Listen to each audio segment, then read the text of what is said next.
Hello नमस्कार किसान भाइयों। स्वागत है एक नए वीडियो में। किसान भाइयों, आज इस वीडियो में हम आपको बताने वाले हैं कि धान रोपाई के कितने दिन बाद हमें धान में पहली खाद डालनी चाहिए और पहली खाद डालते समय किसान भाइयों हमें कौन कौन से उर्वरकों को मिलाकर डालना चाहिए, जिससे शुरुआती अवस्था में ही हमारी जो धान की फसल है उसकी जड़ों का विकास बेहतरीन तरीके से हो। उसमें किसान भाइयों कुछ फुटाव बढ़िया हो, हरियाली अच्छे से हो। किसान भाइयों इस वीडियो को पूरा अंत तक जरूर देखें, आज आपको कंप्लीट जानकारी मिलने वाली है। साथ ही यदि आप हमारे चैनल पर पहली बार आए हैं तो सब्सक्राइब करके बेल आइकन को जरूर दबाएं। किसान भाइयों, सबसे पहले बात करते हैं कि धान रोपाई के कितने दिन बाद हमें पहली खाद डालनी चाहिए। किसान भाइयों, धान रोपाई के लगभग 2 सप्ताह के अंदर हमें पहली खाद देनी चाहिए। इस समय किसान भाइयों सबसे अच्छा समय माना जाता है। अब आइए जानते हैं कि कौन कौन सी खादों को हमें कितनी कितनी मात्रा में डालना चाहिए। किसान भाइयों, भारत में हमारे सबसे बड़े भूभाग में किसान भाई डीएपी का प्रयोग करते हैं फास्फोरस के लिए। यदि आप डीएपी डाल रहे हैं किसान भाइयों, तो डीएपी की जो मात्रा है आपको लगभग 50 किलो प्रति एकड़ के हिसाब से लेनी है। साथ में किसान भाइयों यूरिया भी मिलाना है, उसकी मात्रा आपको लगभग 20 से 25 किलो प्रति एकड़ के हिसाब से रखनी है।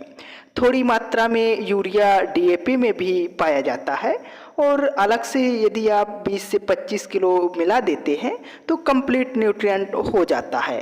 और इसके साथ में किसान भाइयों एक बहुत महत्वपूर्ण पोषक तत्व है, वह है पोटाश। तो पोटाश को भी किसान भाइयों आपको डीएपी में ही मिलाकर डालना है। पोटाश की यदि हम मात्रा की बात करें किसान भाइयों, तो एमओपी पोटाश जो 60% वाला आता है, यदि उसका प्रयोग आप करते हैं तो लगभग आप 20 से 25 किलो प्रति एकड़ के हिसाब से डाल सकते हैं।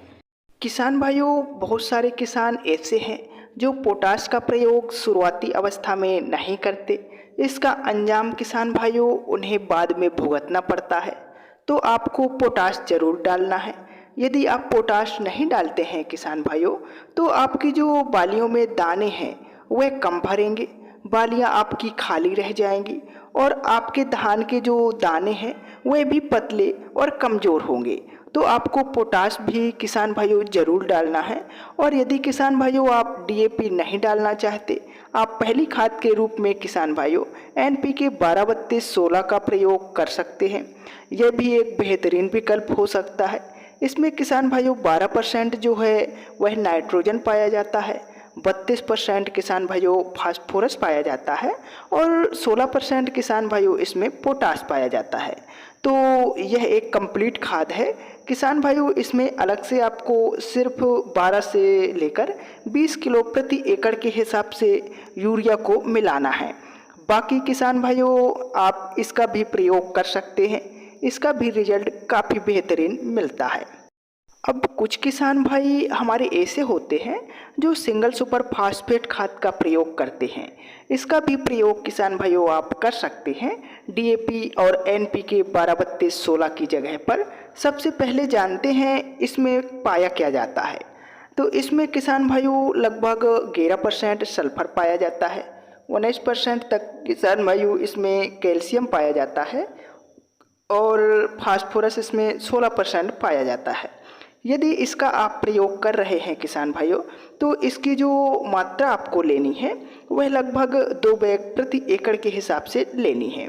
और इसमें किसान भाइयों आप लगभग 30 से 35 किलो प्रति एकड़ के हिसाब से यूरिया मिला सकते हैं और इसी में आपको लगभग 20 किलो प्रति एकड़ के हिसाब से पोटाश भी मिला लेना है।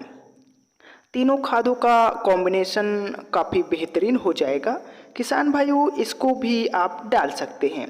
तो किसान भाइयों जब आप धान में पहली खाद डालें तो आप इन तीनों कॉम्बिनेशन में से किसी भी एक कॉम्बिनेशन को मिलाकर डाल सकते हैं। तो निश्चित ही किसान भाइयों आपकी जो धान की फसल है उसकी शुरुआती अवस्था से ही बहुत ही बढ़िया तरीके से विकास होगा। जो उसकी जड़ें हैं उसकी जड़ों का गहराई से विकास होगा। तो किसान भाइयों, आपको यदि यह वीडियो पसंद आई है तो हमारे इस वीडियो को अपने अन्य किसान भाइयों के साथ शेयर तथा हमारे इस चैनल को सब्सक्राइब जरूर करें। धन्यवाद।